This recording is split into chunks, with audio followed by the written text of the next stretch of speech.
Bonjour, chers membres et associés. L'Association internationale de gestion tiendra son Assemblée générale de fondation en ligne le 4 novembre 2023 dans son salon Google Meet à 19 heures, temps universel.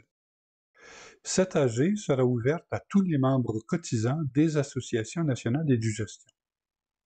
L'ordre du jour portera sur l'accréditation des associations nationales, l'élection du CA international, l'adoption des statuts et la proposition de critères pour la sélection du siège international prévu lors de l'Assemblée générale de 2025. Voici quelques informations sur ces divers sujets de discussion. L'Assemblée générale va procéder à l'accréditation des associations nationales qui veulent s'affilier à l'Association internationale et de gestion. Rappelons que pour être accréditées, les associations nationales doivent être reconnues ou être en train d'être reconnues par leurs instances nationales et produire les textes officiels pour le démontrer. Présenter une liste d'au moins 10 membres cotisants. Présenter une demande d'accréditation. À ce jour, les associations nationales suivantes sont en voie de remplir les conditions nécessaires pour leur accréditation lors de l'Assemblée générale de fondation. Selon les statuts envisagés, les membres du CA international seront proposés par les associations nationales. Les observations suivantes ont été fournies aux associations nationales. Le CA international n'est pas une position honorifique ou hiérarchique où l'on ne fait qu'assister à des réunions. Le délégué national doit posséder une connexion Internet suffisante pour participer aux activités du CA, tenues essentiellement en ligne. Il ou elle doit également posséder des compétences dans l'utilisation des technologies nécessaires.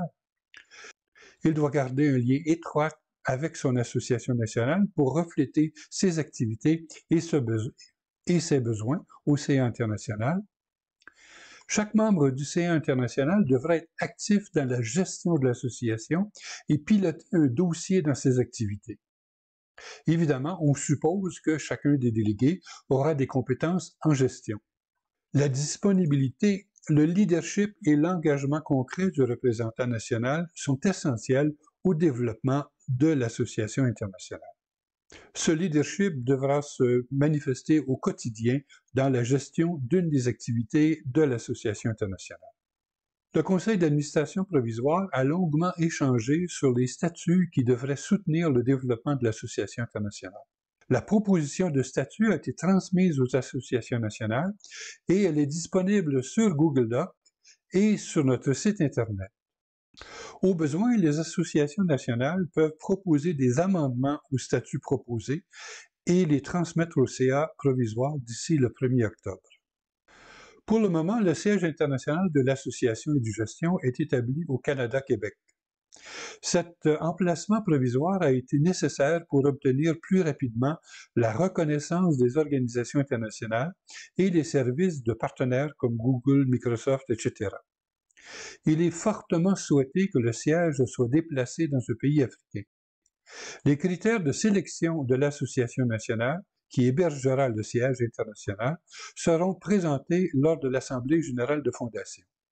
L'Assemblée générale de fondation sera un événement important dans le développement de notre association internationale. Nous espérons la participation du plus grand nombre possible de membres cotisants. Nous serons désormais la plus importante association de gestionnaires éducatifs en Afrique francophone. Et avec votre participation et votre leadership, cette association réussira à contribuer à l'amélioration de nos systèmes éducatifs. C'est l'essence de notre mission et de notre engagement. Merci d'y participer. Donc, il y a un rappel ici du contenu de l'Assemblée générale et je n'y reviendrai pas. Et ensuite, on passe à une petite présentation qui essaie d'illustrer l'organisation qui est proposée entre les associations nationales et l'association internationale. Le conseil d'administration en a discuté pendant beaucoup de réunions et voici disons, les conclusions auxquelles nous en sommes analysés. Bon, le départ de l'association de gestion, c'est dans chacun des pays un groupe de membres, des personnes, des gestionnaires ou des personnes intéressées à la gestion qui veulent améliorer la gestion de leur système éducatif. Ces personnes-là décident de ne pas travailler individuellement, mais de se former une association nationale et donc de travailler collectivement à certains projets, des projets de formation, des projets de promotion de leurs compétences et ainsi de suite. Et donc, cette association nationale existe dans un pays, mais elle existe aussi dans plusieurs pays. Alors, une fois que ces associations nationales sont créées, elles peuvent faire à l'intérieur même de leur association des activités et elles peuvent collaborer entre elles. L'association du Togo peut collaborer avec l'association du Mali et du Sénégal et ainsi de suite. Mais pour avoir davantage de communication, les associations nationales se créent une association internationale, ce qui lui permet aux associations nationales également d'avoir une visibilité et une voix internationale. Alors, cette association nationale est gérée par un conseil d'administration qui est composé d'un représentant ou d'un délégué de chacune des associations nationales. Donc, un représentant par délégation, par association nationale est délégué comme membre du conseil d'administration international. Ces délégués à l'intérieur du conseil d'administration vont se déterminer des fonctions, des postes, des services à rendre à l'association internationale. Et j'insiste sur le fait que ce sont des services. Alors, l'un membre d'un pays sera éventuellement nommé président ou présidente de l'association, et ce sont les membres du conseil d'administration qui élisent ces personnes entre eux ou qui se répartissent ces fonctions. Et donc, une autre personne au niveau du conseil d'administration peut s'occuper des finances de l'association, donc commissaire aux comptes et ainsi de suite. Une autre personne peut occuper le poste de secrétaire général, donc ces postes-là sont décrits dans les statuts qui vous ont proposés. Donc, ça, ce sont des fonctions internes au conseil d'administration et à l'association nationale. Mais en même temps, on propose que ce conseil d'administration international s'occupe des comités qui ont été mis en place au niveau international par notre association. Alors, nous avons mis en place des comités comme par exemple le comité formation, le comité GSE, le comité recherche, le comité promotion, etc. Ce qui est proposé, c'est qu'un membre ou quelques membres du conseil d'administration s'occupent du comité formation et soient les animateurs, les leaders du comité formation. Un autre ou d'autres membres du conseil d'administration sont responsables du comité GSE, de l'organisation, des activités, du suivi et ainsi de suite. Un autre membre du CA ou quelques membres sont responsables du comité recherche et d'autres membres ou un autre membre sont responsables du comité de promotion de l'association nationale et internationale. Donc, il y a un lien entre le CA international et chacun de ces comités. Et il y a aussi, et ce sera à mettre en place assez rapidement, un lien entre ces comités et chacune des associations nationales. Donc, il serait intéressant qu'au niveau du comité formation, on ait un lien avec chacune des associations nationales pour que si une association nationale a de besoins en formation, ils peuvent le souligner au comité formation qui travaillera avec eux disons, dans ce domaine-là. Et de la même façon, pour le GSE, on peut faire des activités au niveau national et on peut faire des activités aussi au niveau international. Alors, voilà la structure qui est proposée dans les statuts actuels et disons, qui a fait l'objet de discussions pendant plusieurs mois au sein du Conseil d'administration international. Là, il y a eu des personnes qui ont posé la question, quel est le rôle du délégué de l'Association nationale? Il est double. Il est à l'intérieur de son association d'être le relais du conseil d'administration international. Et dans le conseil d'administration international, il est responsable d'être le relais de l'association nationale. Donc, c'est dans les deux sens. Il transmet l'information du CA à son association nationale et il transmet l'information et les besoins et les recommandations et les suggestions et les activités de l'association nationale au conseil d'administration internationale. Alors voilà qui clarifie un peu le rôle du représentant ou du délégué de chacune des associations nationales. Alors j'espère que ces explications-là, disons, clarifie un peu certains des rôles qui ont été assignés aux différentes organisations, l'Assemblée nationale, l'Association internationale, le Conseil d'administration international, les comités et ainsi de suite. C'est une organisation qui est, au départ, qui était très centralisée.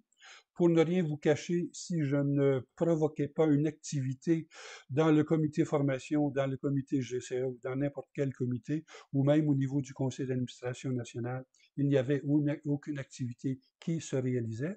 Mais maintenant, ce qu'on espère, c'est d'avoir des leaders dans notre conseil d'administration international qui vont animer les activités à la fois au niveau national et au niveau international. Alors voilà les propositions qui sont faites et qui ont été, disons, émises en consultation auprès des associations nationales. Il y a Cyprien Yabi qui nous a envoyé quelques questions auxquelles je pense que la plupart, auxquelles j'ai répondu, je crois, dans la plupart des cas avec l'information que je viens de donner. Il y en a une qui était, est-ce qu'il ne serait pas mieux de faire un bilan au cours d'une réunion comme celle-ci de l'expérience du CA provisoire? Ce n'est pas à moi de faire cette évaluation-là, c'est aux associations nationales pour voir si le conseil d'administration provisoire a rempli le travail qu'il était censé faire. Mais je vous avoue que nous avons ensemble exploré toute cette structure-là et tout cela est venu progressivement. Ce n'était pas clair au début. On a essayé de clarifier le fonctionnement de l'association. Alors, c'est cette structure qui est proposée et maintenant, peut-être je vais arrêter le partage et je vais maintenant vous demander de poser des questions, toujours avec la même façon, la même procédure. Si vous avez une question à poser, vous cliquez en bas de la page sur lever la main et vous intervenez. Lorsqu'on vous donne la parole, vous intervenez.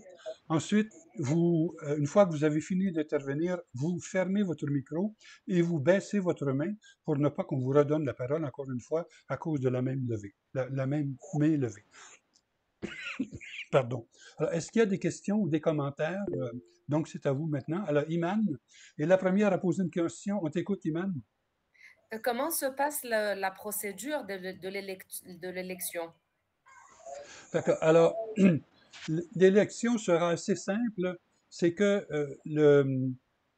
chaque association nationale est responsable de déléguer un représentant et propose à l'Assemblée générale un représentant, un délégué qui le représente au sein du conseil d'administration. Et il serait, je crois, un peu malvenu que l'Assemblée générale refuse une nomination ou une proposition disons, d'une association nationale. Et donc, ce serait l'association internationale ou l'Assemblée générale entérine les suggestions ou les propositions qui sont faites par les associations nationales. C'est comme ça que je crois que c'est le plus simple. Est-ce que ça répond à ta question, Iman? Oui, tout à fait. Merci, Monsieur Charles. D'accord, merci. Évidemment, on est dans des cas de figure. Il y a deux cas de figure actuellement. Alors, il y a des associations nationales qui existent et qui sont reconnues officiellement dans leur pays, qui ont ce qu'on appelle, nous, au Québec, des lettres patentes, c'est-à-dire les certificats ou les autorisations d'exister. Alors, il y a aussi des associations actuellement qui sont en cours d'accréditation et ce que le Conseil d'administration international propose, c'est que celles qui ont déjà déposé des demandes d'accréditation auprès des instances dans leur pays soient également puissent poser une candidature d'accréditation auprès de l'association internationale. Il y a aussi des membres, comme justement Iman, en Égypte, qu'il n'y a pas encore d'association nationale. Et donc, malheureusement, il ne sera pas possible de déléguer un représentant à l'Assemblée générale pour les gens qui ne font pas partie d'une association nationale. Lorsque on vous fait des propositions, vous n'êtes pas obligé de les accepter. Ça veut dire que si, par exemple, le Conseil d'administration internationale propose de tenir l'Assemblée générale le 4 novembre, personne n'a dit non, ça c'est trop tôt, on ne réussira pas à s'y préparer. Si jamais c'est le cas, c'est important de le dire et d'avoir un regard critique et d'être capable de dire autant que possible en association nationale quelles sont les propositions, quelles sont les modifications qui sont offertes. Donc, actuellement, ce qui est proposé, c'est que le 1er octobre, votre association nationale dépose un document qui propose de poser sa candidature à l'accréditation, proposer un délégué et proposer éventuellement des modifications au statut. Est-ce que oui ou non, c'est faisable? Plusieurs membres du conseil d'administration ont déjà dit oui, mais je n'ai pas entendu d'associations qui ont dit non. Iman a levé la main. Iman, on t'écoute. Oui, alors c'est juste une récapitulation. Donc, si j'ai bien compris, l'Association nationale de l'Égypte, en ce moment, elle n'est pas capable, elle ne peut pas présenter un tel document, ni présenter un éventuel, une éventuelle personne qui pourrait participer à l'association internationale, c'est ça? C'est-à-dire que l'association, il n'existe pas actuellement d'association nationale en Égypte, et donc l'association ne peut pas déléguer quelqu'un au conseil d'administration internationale. Si vous, éventuellement, vous euh, arrivez à remplir les 2 critères qui sont exigés, et là, je ne l'ai pas rappelé, mais j'espère que vous vous en souvenez, les 2 critères pour être accrédité auprès de l'association L'accréditation. internationale, c'est premièrement d'exister légalement, ou pour cette fois-ci, puisque nous en sommes au début de l'association, d'avoir demandé son accréditation auprès de ces instances nationales et d'être en attente de la réponse. Deuxième critère, d'avoir au moins 10 membres cotisants. Alors, si éventuellement l'Égypte se fait reconnaître comme une association et a au moins 10 membres cotisants, elle pourra, à la prochaine Assemblée générale, proposer un délégué comme membre du Conseil d'administration international. Voilà. D'accord, merci beaucoup. D'accord? Merci. Il est prévu qu'il y ait 10 associations qui puissent présenter leur candidature. Selon les informations que j'ai reçues des membres du Conseil d'administration international provisoire, il y aurait 10 associations nationales qui pourraient poser candidature à l'accréditation lors de l'Assemblée générale. Alors, Moussa, alors, tu as demandé la parole, on t'écoute. Oui, j'ai demandé la parole. Salut tout le monde. Bon, salut Moussa. Ok, c'était juste pour le rappel que vous venez de faire à notre cher Iman là, par rapport au démarrage de l'association pour être membre du CA. Initialement, au départ, on était allé, comme vous l'avez dit, sur la base de 10 membres cotisants. Si elle arrive à mettre, par exemple, à trouver 10 membres cotisants et à mettre un bureau en place, ça c'est déjà un grand pas. Ensuite, il faut avoir l'accréditation au niveau des autorités compétentes de son pays. Bon, on peut compter sur Iman d'ici le 4 novembre qu'elle pourra le faire parce que c'est une question d'engagement. Maintenant, pour ce qui est des documents que chaque pays, les observations que chaque pays doit offrir, je crois que moi, j'ai déjà donné l'avis pour le Mali. On a fixé la date du 27 pour tenir une assemblée générale. Et d'ici là, les gens vont faire des observations individuelles sur les textes, qui, comme vous l'avez dit, qui ont été mis à la disposition des gens il y a très longtemps. Donc, à partir du 27, si nous tenons notre assemblée générale, le 1er octobre, Inch'Allah, le CA pourra avoir les documents, les observations du Mali. Voilà, c'était les 2 observations que j'allais faire. Et pour notre sœur Iman, vous avez bien fait de revenir pour faire le rappel. Au départ du CA, on a dit qu'il faut qu'il y ait au moins 10 membres cotisants pour avoir un délégué dans le CA.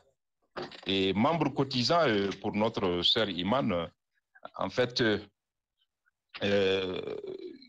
dans les textes provisoires, les textes qui ont été établis par le CA provisoire, c'est que les cotisations au niveau national, ce sont les associations qui les gèrent, ce sont les associations qui les fixent. Maintenant, sur chaque membre cotisant, il y a un montant qui revient au CA international. Par exemple, au niveau du Mali, dans nos textes, nous avons prévu des frais d'inscription, en plus des cotisations. Mais puisque c'est la première année, on est allé sur la base des frais d'inscription à l'association. Les frais sont payés une seule fois, c'est 10 000 francs CFA. Et sur les 10 000 francs que chaque membre cotisant paye, il y a 5 000 francs qui reviennent à l'association internationale. Donc voilà un peu des contours que notre sœur Iman pourrait prendre. Et d'ici peut-être le 4 novembre, si elle a rempli ces critères, l'Égypte pourra bien être avec nous au niveau de l'Assemblée générale constitutive de l'association internationale. Voilà ce que je voulais dire. Merci beaucoup, Moussa. Merci beaucoup. Merci, Monsieur Moussa, pour les conseils. Voilà. Écrire des textes, surtout des textes statutaires, à 200 personnes, c'est impossible. Il faut quand même un travail de longue haleine pour être capable de les rédiger. Et Dieu sait que nous avons discuté de certains éléments en CA assez longuement avant d'arriver à une solution. Si les associations nationales ont des suggestions substantives, c'est-à-dire des suggestions qui vont à la substance même des statuts, par exemple aux orientations de l'association, à ce moment-là, le conseil d'administration provisoire va les recevoir et ensuite examinera l'ensemble des propositions et proposera des modifications ou des amendements à l'Assemblée générale. Il n'est pas question là de virgule ou de point ou de petits détails. Alors, c'est vraiment sur les orientations et sur la structure même de l'association. Nous savons que c'est une structure qui est un peu complexe parce que nous en sommes déjà à 11 organisations, c'est-à-dire 10 associations nationales et une association internationale. Et il faut arrimer toutes ces choses-là.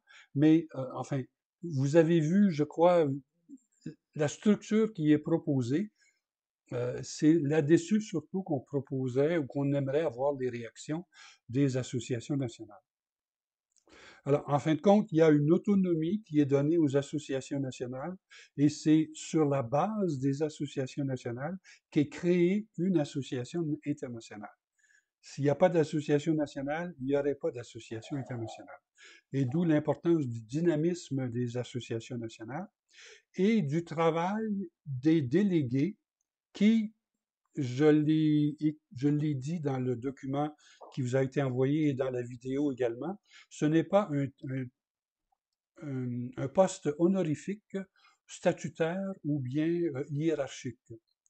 Alors, il n'est pas question de donner ce poste-là à quelqu'un qui n'a pas les disponibilités pour faire le travail, qui ne s'engage pas à contribuer régulièrement et activement à l'une des activités de l'association, et qui n'a pas non plus les capacités nécessaires pour travailler à distance comme nous le faisons actuellement. Alors, il y a des exigences comme ça. Malheureusement, c'est pas nous qui décidons que nous travaillons à distance, c'est parce que nous provenons d'une dizaine de pays déjà en ligne actuellement. Là, c'est des exigences pour le poste de délégué international.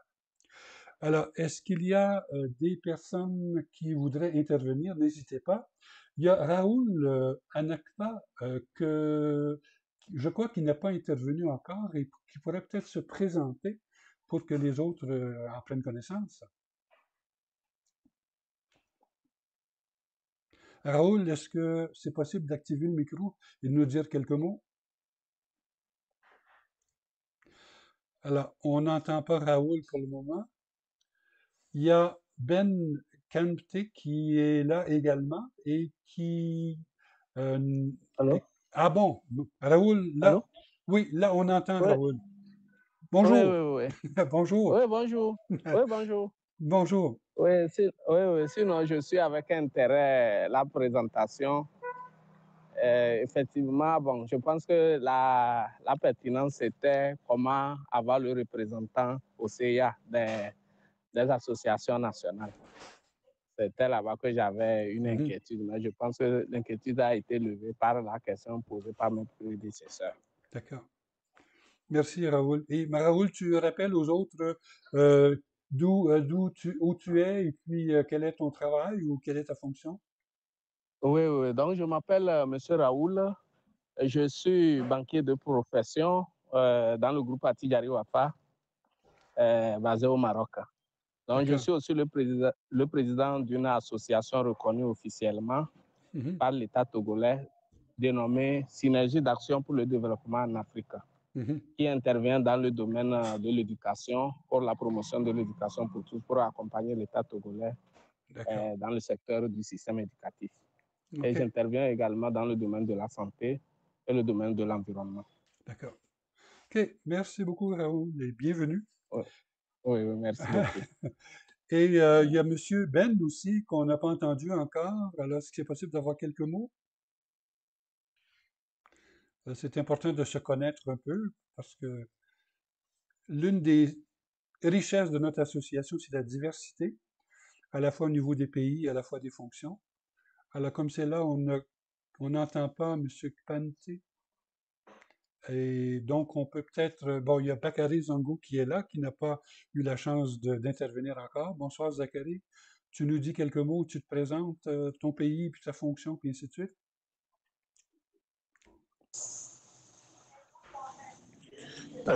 Bonsoir, professeur Sharon. Bonsoir à tous les participants à la rencontre. Je m'appelle Zongo Bakary. Je suis le secrétaire général de Édugestion Burkina Faso. Donc, en tout cas, au niveau du Burkina, je pense que nous avons pu avoir les textes, les réglementaires qui donc autorisent l'association à exister, à fonctionner. Et donc, nous arrivons également à tenir les rencontres. Pour le moment, en tout cas, il n'y a pas trop de soucis. Voilà. Également, qu'au niveau des cotisations, je pense que nous sommes au-delà des 10 000 francs par an. Nous sommes à 18 000, ce qui va permettre de respecter nos engagements auprès de l'association internationale, mais également de faire fonctionner le bureau et de mener les activités que nous comptons en tout cas mettre en œuvre, qui ont déjà d'ailleurs commencé. Voilà. Nous avons pu élaborer un programme d'activité et pour le moment, en tout cas, à notre niveau, on arrive à faire fonctionner notre association. Alors, je suis en déplacement, ce qui fait que la connexion n'est pas très bonne. Donc, parfois, je suis coupé. Je ne sais pas si vous m'entendez parfaitement là où je suis. Oui, voilà, on t'entend. Tout ce que vous dites. OK. C'est également, en tout cas, féliciter les autres associations nationales à redoubler d'efforts pour avoir les documents réglementaires qui les autorisent à exister et à fonctionner.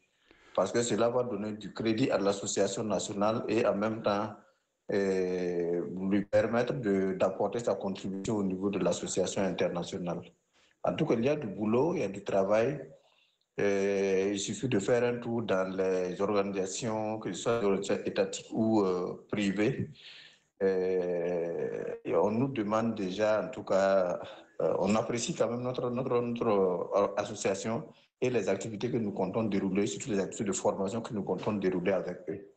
Voilà, donc c'est juste ce que je pouvais dire. Merci et bon courage à nous tous. Merci beaucoup, Bakary. Merci beaucoup. Il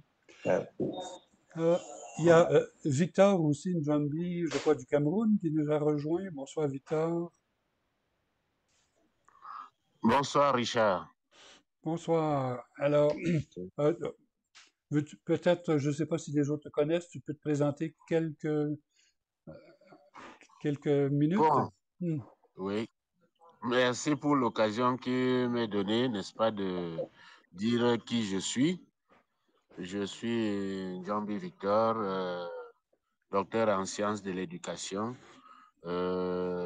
surtout dans le numérique, technopédagogue, quoi. Et je dis tout simplement que quand je suis l'évolution de nos activités, cela m'intéresse de plus en plus. je ne suis pas éducation à la base, mais je me suis intéressé à l'organisation et j'y suis, tout simplement. D'accord. Merci beaucoup, Victor. Merci. Alors, on voit la richesse et la diversité de travail des gens de l'association. Je crois qu'il y a un enrichissement pour tout le monde. Yahi Seroul Ayedoun, alors on ne t'a pas entendu encore, toi non plus. Est-ce que tu peux nous dire quelques mots? Oui, bonsoir. Bonsoir, Monsieur Charon. Bonsoir à tous les collègues. Je suis arrivé un peu en retard à vous rattraper. C'est Cyril Ayedoun. J'ai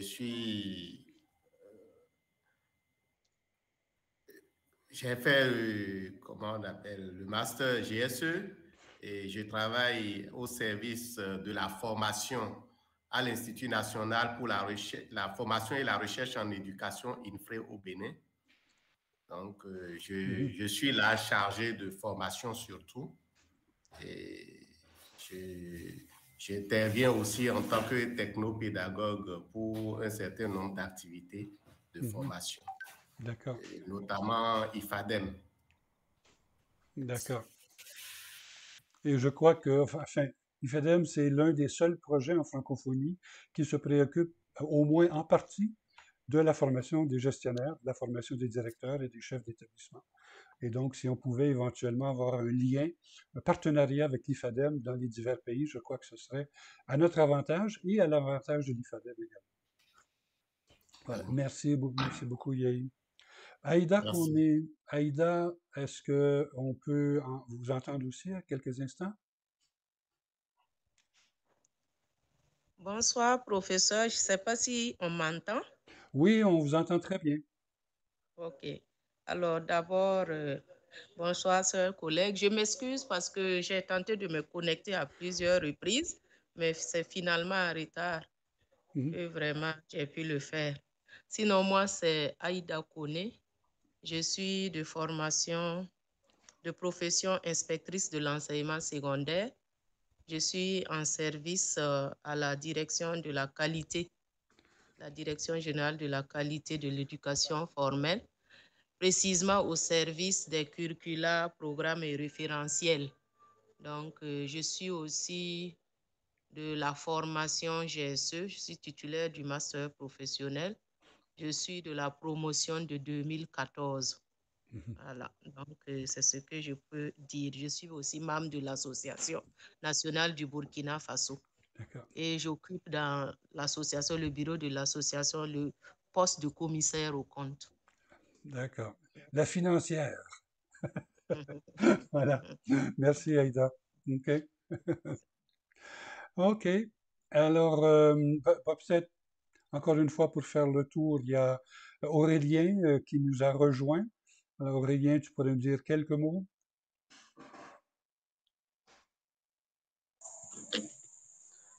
Bonsoir à tous. Bonsoir, professeur. Bonsoir, Aurélien. Oui, bon, mon intervention, c'est juste pour... je vais devoir répéter ce que vous avez eu à dire au cours d'une intervention tout à l'heure, que le délégué OCA soit disponible pour le travail, que ça ne soit pas un poste honorifique. Donc, on a besoin de vrais leaders pour impliquer une dynamique pour solliciter tout le monde à travailler, à mettre les associations nationales en mouvement pour que l'association internationale puisse bien fonctionner. Donc, ça m'a plu, cette intervention que vous avez effectuée. J'aimerais qu'on puisse vraiment en tenir compte lors des élections. Merci. D'accord, merci beaucoup. Alors, la structure qui est proposée maintenant, c'est une structure de responsabilisation du Conseil d'administration international. D'accord? Alors, au départ, vous en êtes tous conscients, comme moi, que l'association était, et elle l'est encore jusqu'à un certain point, gérée par une personne et animée par une personne. Mais cette personne-là n'est pas éternelle. Et éventuellement, il faut absolument que le leadership soit partagé par à la fois l'ensemble des associations nationales et par leurs délégués au niveau du conseil d'administration international. Et donc, si vous déléguez quelqu'un au conseil d'administration international, il faudrait exiger qu'il fasse le travail attendu, c'est-à-dire d'assumer un leadership auprès d'une des activités de l'association. Divers rôles vont être distribués, certains, comme on disait, à l'interne du CA, par exemple le président, et déjà il va falloir réfléchir sérieusement à comment sélectionner le président de l'association. Là aussi, ce n'est pas un poste honorifique, c'est un poste de service et c'est un poste qui exige de la compétence, qui exige de la disponibilité, qui exige une vision internationale.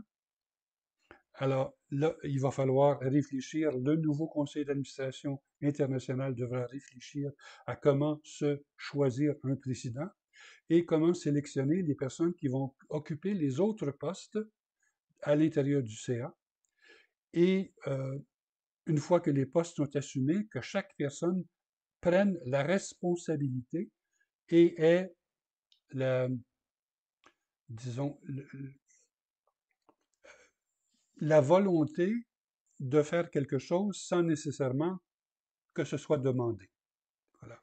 Donc, il y a une autonomie de la part de chacun des membres du conseil d'administration.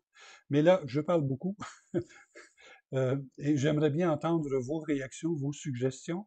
Alors, je ne sais pas si vous avez eu l'occasion de regarder les statuts. Évidemment, écrire des statuts, c'est difficile, c'est ingrat jusqu'à un certain point, mais il faut le faire au début pour s'entendre sur des orientations et sur le fonctionnement. Mais le travail le plus important va commencer après l'Assemblée générale. Lorsque les associations nationales seront en place et que l'association internationale sera en place, là, il va falloir se mettre en œuvre. Le comité de formation devra réaliser des formations. Le comité GSE devra faire des activités pour faire la promotion des GSE au niveau national, au niveau international. Le comité promotion devra voir comment faire la promotion de l'association internationale et des associations nationales. Donc, il devrait y avoir des activités de chacun des comités, ce qui n'est pas le cas jusqu'à maintenant. D'accord? Alors, voilà. Cheikh a levé la main. Cheikh, on t'écoute. Bonsoir tout le monde. Donc, c'est Cheikh Konaté de Mauritanie. Et ma question est la suivante. Est-ce que la présidence et la délégation peuvent être cumulées? C'est-à-dire que le président ou la présidente sera choisi parmi les délégués des associations nationales. Alors, si, par exemple, au départ, il y a 10 associations nationales d'accrédité, parmi ces 10-là, on va choisir un président ou une présidente, un responsable des finances, alors ensuite un secrétaire général, un responsable du comité formation, un responsable, voyez-vous? Donc, ce sont ces gens-là, c'est au sein du conseil d'administration qu'on choisira les différents rôles à attribuer. Il n'a pas été question, et je crois que ça a été très difficile, de faire une élection d'une personne par l'ensemble des membres de l'association, ce qui aurait impliqué une espèce de campagne électorale à l'intérieur de chacune des associations nationales et ensuite une campagne électorale au niveau de l'association internationale. Alors, il me semble que ça aurait été un peu trop compliqué. Ce qui est proposé maintenant, c'est que les postes soient nommés à l'intérieur du conseil d'administration. Cheikh, voulais-tu ajouter quelque chose? Ou c'est complet? C'est-à-dire, je crois que je ne me suis pas fait comprendre.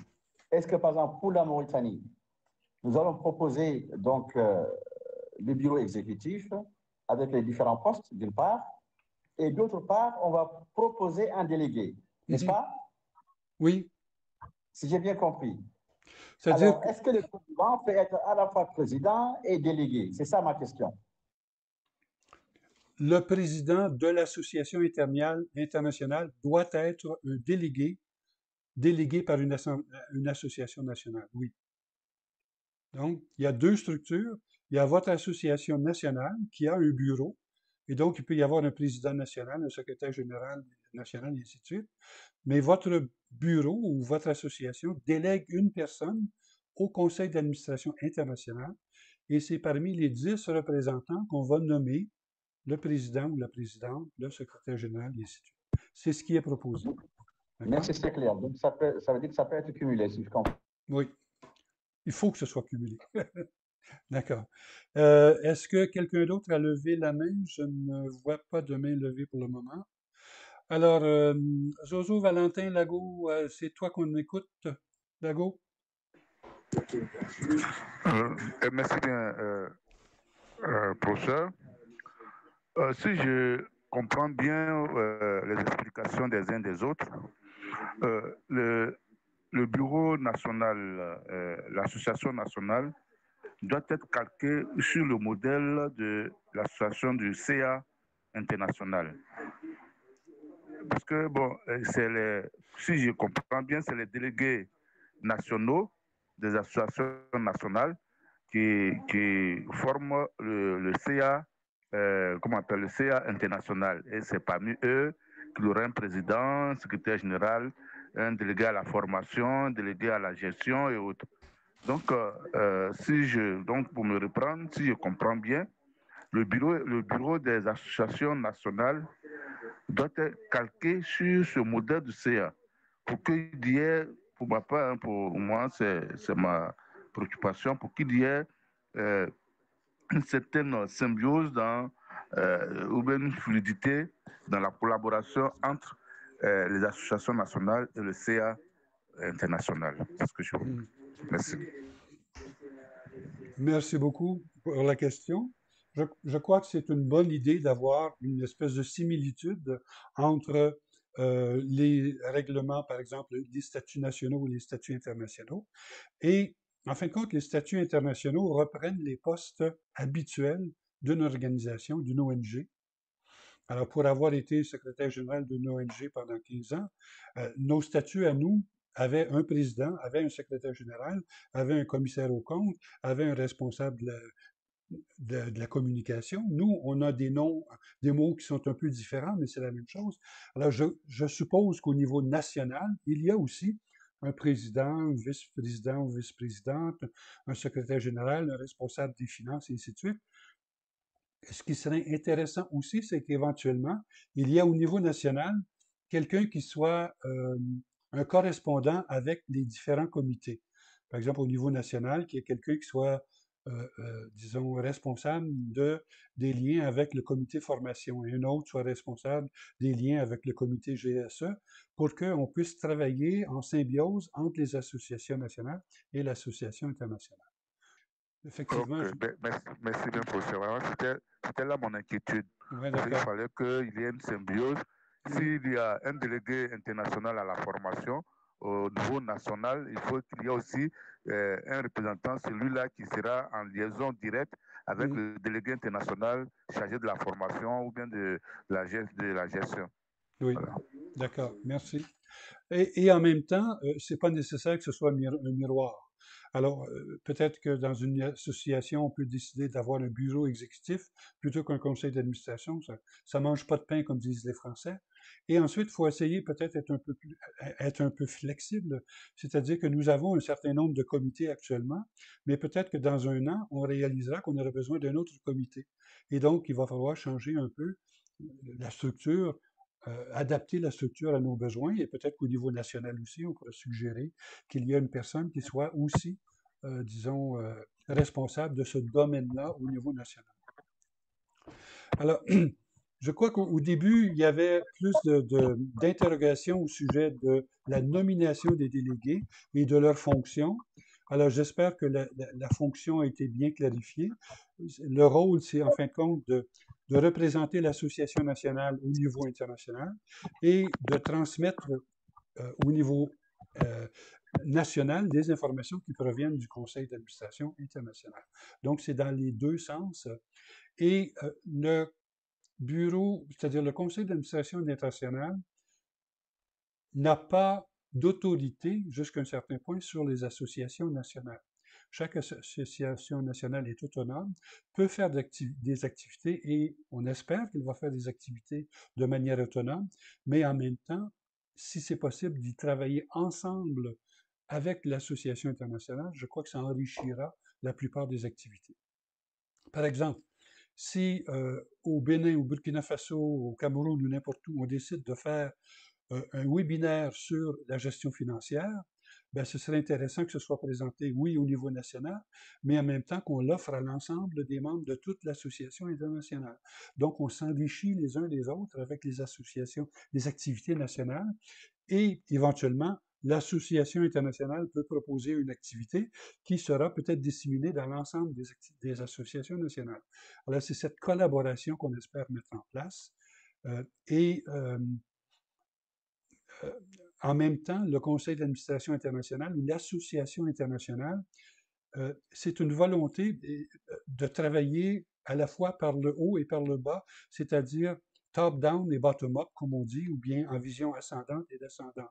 C'est la vision qu'on avait développée avec la FIDES, c'est qu'on travaillait avec la Confémen, on a fait beaucoup d'activités avec l'Organisation internationale de francophonie pour essayer d'influencer le niveau politique. Et en même temps, on avait des membres au niveau local, des directeurs d'école, des chefs d'établissement qui travaillaient au niveau local et on essayait de faire le lien entre les deux. C'est peut-être ce qu'on peut essayer de faire avec notre association nationale et nos associations internationales, d'avoir à la fois une présence internationale auprès, par exemple, de la Confémen, de l'OIF et de l'UNESCO, mais en même temps d'avoir une présence nationale auprès des ministères de l'Éducation et auprès des organisations, même auprès des associations de directeurs d'école ou de chefs d'établissement ou de collectifs de proviseurs ou n'importe quoi qui existent dans vos pays. Est-ce qu'il y a d'autres questions ou d'autres commentaires? On approche de la fin de l'heure de réunion. Un commentaire en passant. N'hésitez pas à être critique, n'hésitez pas à dire votre opinion, même si parfois ça semble un peu contestataire. Je crois que c'est justement avec le regard critique de chacun d'entre vous qu'on peut éviter de toujours faire la même chose et de toujours peut-être de se faire conduire d'une façon un peu statique. Alors, j'apprécie beaucoup, moi, quand quelqu'un ose dire, bon, ben, ce qui a été dit là, moi, je suis plus ou moins d'accord parce que dans notre réalité à nous, il y a cela, il y a cela, il y a cela, donc il faudrait réfléchir encore. N'hésitez pas, je crois, justement, c'est en travaillant d'une façon, avec un regard critique sur tout ce qu'on fait, qu'on peut faire avancer l'association internationale et les associations nationales. Est-ce qu'il y a des questions avant qu'on se quitte? Alors, prochaine étape, 1er octobre, les associations nationales déposent un document qui propose des amendements éventuels au statut, qui propose un délégué national et qui demande d'être accrédité auprès de l'association internationale. Le 2 octobre, le conseil d'administration provisoire se réunit, examine tout ça et, réagit auprès des associations nationales au sujet du contenu. Et on prépare comme ça le contenu pour l'Assemblée générale du 4 novembre. Et cette proposition tient pour le moment, mais si jamais, encore une fois, des associations nationales voient des empêchements à ce que ce soit des empêchements qui fassent qu'il faudrait peut-être reporter, on a déjà reporté à plusieurs reprises, et c'est à vous de le dire, ce n'est pas moi. Voilà. Alors, s'il n'y a pas d'autres questions, il reste à vous remercier d'avoir été là, de vous engager à travailler avec acharnement avec vos associations nationales pour que, justement, on réalise l'ambition de notre association, c'est d'améliorer la gestion de nos systèmes éducatifs. Et en terminant, est-ce qu'on peut demander à tout le monde d'activer sa caméra pour qu'on se voit et qu'on se fasse un salut au départ? Alors, est-ce que tout le monde peut activer sa caméra si c'est possible? Et je vais essayer de prendre une photo. Et puis, on peut publier la photo ensuite. Là, déjà, on voit les noms des gens. Mais mais si on pouvait voir... Moi, je suis dans l'obscurité. Hein. Ah, ok, d'accord, Moussa, il n'y a pas de problème. Je suis au téléphone dans l'obscurité, je ne peux pas activer ma caméra. Ok, pas de problème, on va quand même voir ton nom. Il faut sortir de l'obscurité, là. Sors de l'obscurité. Même dans l'obscurité. Il faut sortir de l'obscurité. Voilà, alors, encore 5 secondes pour allumer la caméra, s'il vous plaît. Bonsoir, 1, tout le monde. 2, 3, et puis on fait bye-bye, et puis je prends une capture d'écran. Voilà. Merci beaucoup d'avoir été là, tout le monde. Bye bye. Et puis, bon courage. Merci bien, professeur. Merci pour tout. Merci pour tout. Ok, au revoir.